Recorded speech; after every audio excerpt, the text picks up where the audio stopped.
السلام علیکم ورحمۃ اللہ وبرکاتہ۔ محترم ناظرین کرام، آج کی اس مختصر نشست میں آپ کے سامنے سرزمین فلسطین کے حوالے سے کچھ ضروری حقائق اور چند شبہات کا ازالہ کرنا چاہتا ہوں۔ پہلی بات تو یہ ہے، سرزمین فلسطین کے حوالے سے اب تک اتنی بیداری اور صہیونی ریاست کے قیام کے بعد سے آج تک 75 سالوں میں اتنا شعور بیدار پوری دنیا میں اس قضیے کے حوالے سے نہیں ہوا ہے جتنا کہ ادھر 2 مہینے سے زیادہ عرصے میں جب سے طوفان الاقصی پیش آیا ہے، چل رہا ہے، دنیا میں شعور اور بیداری پیدا ہوئی ہے۔ یہ تنہا اتنی بڑی کامیابی ہے اور اس قضیے کی، اس مسئلے کی اتنی بڑی جیت ہے کہ تنہا یہ فائدہ بھی اگر حاصل ہو جاتا تو شاید یہ معرکہ سر مانا جائے گا۔ ایک شبہ ہے جو عام طور پہ ذہن میں پیدا کیا گیا ہے اور بہت سارے مسلمانوں کے ذہن میں بھی وہ بات آتی ہے، اس لیے میں اس پر گفتگو کر کے اس شبے کو ختم کرنا چاہتا ہوں۔ مذہبی تناظر میں سرزمین فلسطین اور مسجد اقصی کے حوالے سے جب بات کی جاتی ہے تو ہم اپنا دعویٰ پیش کرتے ہیں، دوسرے مذہب والے اپنا دعویٰ پیش کرتے ہیں۔ عیسائی اپنا دعویٰ رکھتے ہیں، یہودی اپنا دعویٰ رکھتے ہیں۔ ان کو یہ زعم ہے یہودیوں کو کہ ہم سب سے پہلے یہاں آباد کرنے والے ہیں، حضرت اسحاق کی اولاد میں ہم ہیں، حضرت یعقوب کی نسل ہیں، اس لیے ہمارا حق سب سے پہلا ہوگا کیونکہ وہی اس سرزمین کو آباد کرنے والے اور اس سرزمین پر مذہب ابراہیمی کو آگے بڑھانے والے ہیں، اس لیے ہم اس کے سب سے بڑے دعوے دار ہیں۔ عیسائیوں کا خیال یہ ہے کیونکہ حضرت عیسیٰ علیہ السلام کا ظہور یہاں پر ہوا، ان کی پیدائش یہاں پر ہوئی اور ان کا مذہب یہاں پر رہا، پھر رومن امپائر میں جب عیسائی مذہب چلا ہے تو اس سرزمین کے مالک ہم ہی تھے اور ہم ہی رہے ہیں، اس لیے اس پر حق ہمارا ہونا چاہیے، مذہبی اعتبار سے بھی، تاریخی حیثیت سے بھی۔ تیسری طرف مسلمان اگر یہ دعویٰ کرتے ہیں کہ ہم کیونکہ حضرت محمد صلی اللہ علیہ وسلم کی اتباع کرنے والے ہیں اور وہی سچا مذہب ہے اور وہی حضرت ابراہیم علیہ السلام کے سچے پیروکار ہیں، تو مذہبی حیثیت سے ہمارا دعویٰ اس پر قائم ہوتا ہے اور یہاں اس سرزمین کے مالک بننے کے حقدار ہم ہی ہیں۔ تو یہ مذہبی دعویٰ ہوا اور اس مذہبی دعوے کی بنیاد پر ہر مذہب والا دوسرے کی بات سننے کو تیار نہیں ہوتا، لیکن میں تاریخی حیثیت سے صرف آپ کے سامنے یہ حقیقت رکھنا چاہتا ہوں کہ اس سرزمین کے حقدار وہاں پر بسنے والے مسلمان ہیں اور وہاں پر بسنے والے دوسرے مذہب کو ماننے والے ہیں۔ تاریخی حیثیت سے مکمل سرزمین فلسطین، جس میں لبنان بھی آتا ہے اور سیریا کے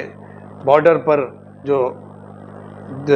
شام نے کچھ حصہ قبضے میں لیا ہوا ہے، گولان وغیرہ کا، وہ بھی آتا ہے، وادی سینا کو بھی اس میں مانا جاتا ہے اور اس پر بہرحال مختلف رائے ہیں اور دعوے دونوں طرف کے ہیں۔ بہرحال ایک بڑی سرزمین جو فلسطین کی سرزمین ہے، اس پر تاریخی حیثیت سے دعویٰ ثابت ہوتا ہے ان عرب کے لوگوں کا جو وہاں کے اصل باشندے ہیں، نیٹو ہیں، جو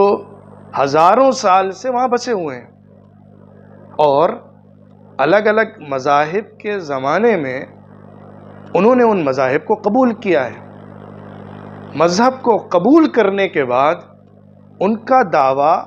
تاریخی حیثیت سے ہونے کے ساتھ ساتھ مذہبی بھی بن گیا ہے، لیکن یہ سرزمین انہی کی ہے جو وہاں پر رہتے ہیں، آباد ہیں اور پشتینی ان کی وہ زمین ہے اور وہ عرب کے ہیں۔ عربی النسل جو قوم ہے، جو وہاں کی اصل باشندہ قوم ہے، جو حضرت ابراہیم علیہ السلام سے پہلے سے وہاں پر آباد ہے۔ حضرت ابراہیم علیہ السلام تو ظاہر سی بات ہے بابل سے تشریف لائے تھے، جو بیبیلونیو ریاست تھی وہاں سے، عراق کی سرزمین سے تشریف لائے تھے، اور انہوں نے اس سرزمین کو آباد کیا تھا اور یہاں پر اللہ کی توحید کا علم بلند کیا تھا، اپنی نسل کو آباد کیا تھا، اور وہ لوگوں نے یہاں پر رہ کر مستقل اس سرزمین کو اپنی قیام گاہ بنا لیا تھا، اپنا وطن قرار دے دیا تھا، اس لیے ان کا بھی بہرحال حق وہاں پر برقرار رہا۔ لیکن حضرت یوسف علیہ السلام کے دور میں جب نسل بنی اسرائیل نکل کر وہاں سے مصر میں منتقل ہو گئی تھی اور مصر کو اپنا وطن بنا لیا تھا اور لمبے عرصے تک مصر کو وطن بنائے رکھا، حضرت موسیٰ علیہ السلام تشریف لائے تو پھر ان کے دور میں مصر کے ظالمانہ نظام سے آزادی ملی، اور پھر ان کے بعد حضرت یوشع بن نون کے زمانے میں فلسطین کی سرزمین پر دوبارہ داخلہ نصیب ہوا۔ لیکن یہ نسل بھی وہاں پر آ کر آباد ہونے والی ایک مائنورٹی تھی، ایک چھوٹی سی قوم تھی جو وہاں کے اصل باشندوں کے ساتھ مل کر رہتی تھی، لیکن اس سرزمین پر اصل کنٹرول، اس سرزمین پر اکثریت ان کی تھی جو عربی و نسل وہاں کے رہنے والے اصل باشندے تھے، اور وہی بڑی تعداد میں تھے۔ پھر اس کے بعد حضرت عیسیٰ علیہ السلام بنی اسرائیل کی نسل میں ہی ظاہر ہوئے، اور وہ بھی وہاں پر آباد رہے اور اس مذہب کو ترویج دینے لگے جو اللہ کی طرف سے ان کو ملا تھا۔ عیسائی مذہب کو ماننے والے بھی وہاں پر آباد ہونے والوں میں بن گئے۔ پھر اس کے بعد حضرت محمد مصطفیٰ صلی اللہ علیہ وسلم کا دور آیا، انہوں نے جب اللہ کی توحید کا علم بلند کیا اور وہ آواز اس سرزمین تک پہنچی، حضرت عمر ابن الخطاب رضی اللہ عنہ کے دور میں اس سرزمین کی آزادی کا وقت آیا، تو ظاہر ہے حضرت عمر رضی اللہ عنہ نے ایسا نہیں ہوا کہ مدینہ منورہ سے لا کے وہاں پر لوگوں کو بسا دیا ہو اور اس سرزمین پر ان کو کنٹرول دے دیا ہو، ایسا تو نہیں ہوتا تھا۔ وہاں کے جو اصل باشندے تھے وہی اس زمین کے حقدار تھے، انہی کا قبضہ تھا، انہی کی زمین تھی، انہی کا استحقاق تھا۔ ہاں، نظام حکومت مختلف رہا، مذہب جو وہاں پر رائج ہوا وہ الگ الگ دور میں الگ رہا۔ حضرت عمر ابن الخطاب رضی اللہ عنہ کا دور جب تھا تو ظاہر اسلام پھیل چکا تھا، اسلام وہاں پر فتح پا چکا تھا، اسلام نے اس زمین کو گردنوں کو آزاد کرنے سے پہلے دلوں کو آزاد کر لیا تھا۔ مذہب اسلام وہاں پر رواج پا چکا تھا، پھیل چکا تھا، اور بڑی تعداد میں لوگ اسلام کو قبول کر چکے تھے اور بعد میں قبول کرتے چلے گئے۔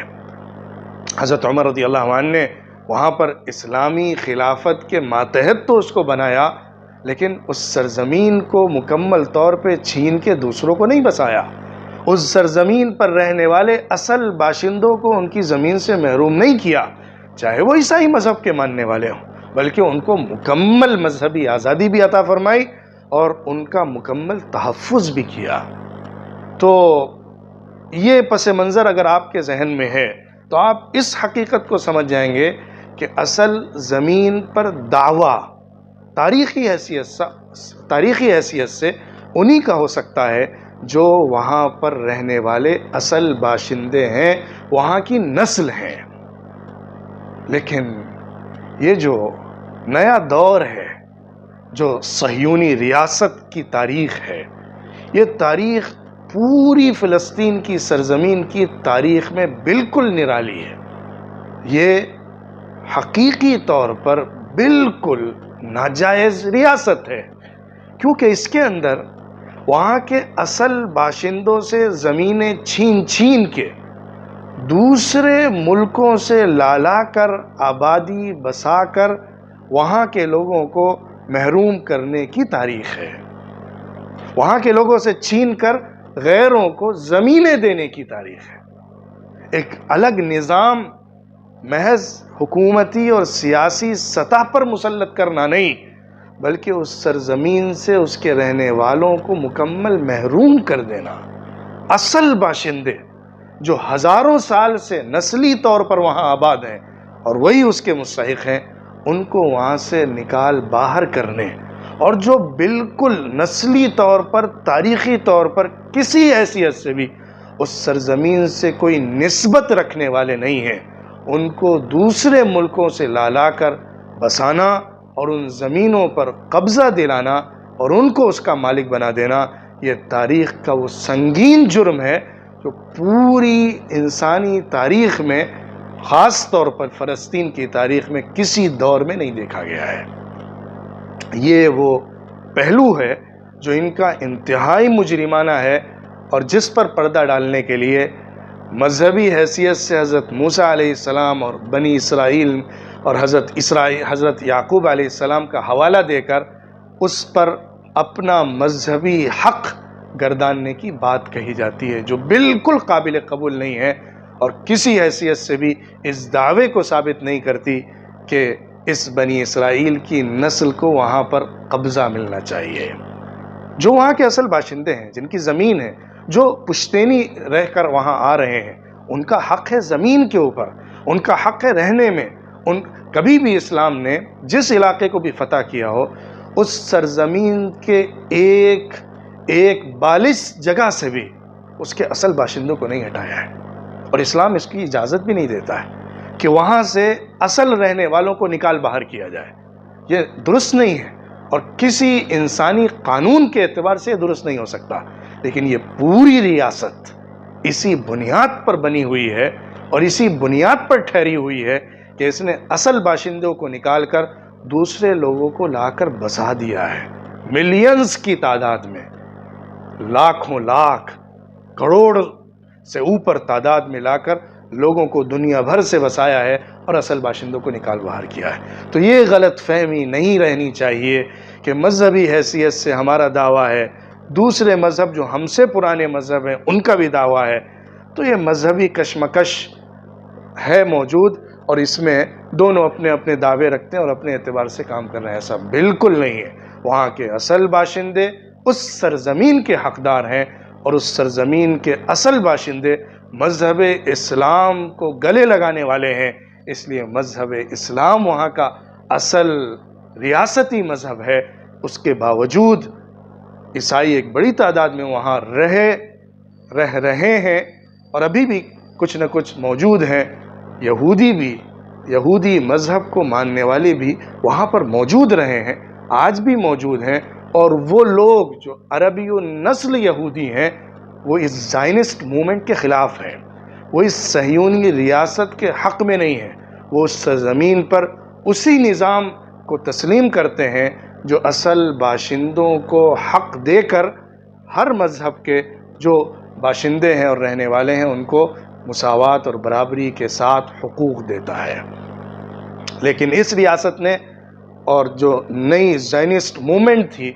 جو 19ویں صدی کے اخیر کی پیداوار ہے، اس نے اس نقشے کو مکمل بدل دیا اور اس حقیقت کو تبدیل کر دیا ہے۔ اب آئیے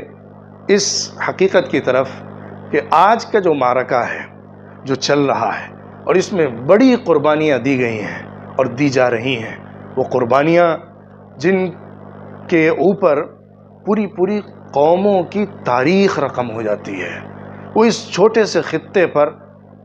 ان لوگوں نے، ان جیالوں نے دی ہیں، اور تاریخ آگے کی کبھی بھی اس کو فراموش نہیں کر سکے گی، اور ضرور بالضرور اللہ رب العزت بھی اس کے نتائج نکال کر دکھائے گا۔ لیکن اس معرکے نے، جو طوفان الاقصی کا معرکہ ہے، اس نے دنیا کے اندر جو نریٹو کریٹ کیا ہے، اس نے جو حقائق کھولے ہیں، اس نے فلسطین کی تاریخ کے بارے میں جو غلط فہمیاں دہائیوں سے پیدا کی گئی ہیں اس کو ختم کرنے کا کام کیا ہے۔ وہ اپنے آپ میں اتنا بڑا کارنامہ ہے اور اتنی بڑی جیت ہے کہ اس کو صحیح طور پہ دیکھنا ہو تو آپ یورپ کے ملکوں میں جا کر دیکھیے، اور بھی ایشیا کے ملکوں میں دیکھیے اور جائزہ لیجئے۔ نوجوانوں میں، پڑھے لکھے طبقے میں، یا سوشل میڈیا سے کنیکٹڈ لوگوں میں جو اویئرنیس پیدا ہوئی ہے اور اس قضیے کے سلسلے میں سنجیدگی ہوئی ہے، شعور اور بیداری پیدا ہوئی ہے، اور اس سلسلے میں مطالعہ جو شروع ہوا ہے اور صحیح حقیقت تک جو لوگ پہنچے ہیں، فلسطین کو فلسطینیوں کا ماننے کا جو خیال فروغ پایا ہے، وہ اپنے آپ میں ایک غیر معمولی فتح ہے جو ان فلسطینی جیالوں کو حاصل ہوئی ہے، اور انشاءاللہ یہ فتح آگے بڑھتے بڑھتے ان کے مکمل استحقاق کو ثابت کرے گی۔ ظلم کتنا ہی بڑا کیوں نہ ہو، اور ظالم کی طاقت کتنی ہی بڑی کیوں نہ ہو، لیکن ظلم کے لیے زوال طے ہے۔ ظلم کو زوال ضرور آتا ہے، ہاں ظلم کی طاقت ٹوٹتے ٹوٹتے وقت تو لگتا ہے۔ اللہ رب العزت اس معرکے کو فیصلہ کن بنائے اور تاریخ ساز بنائے، اور اس سرزمین پر اس کے اصل باشندوں کو دوبارہ حق ملنے کا ذریعہ بنائے۔ وآخر دعوانا الحمدللہ رب العالمین، والسلام علیکم ورحمۃ اللہ وبرکاتہ۔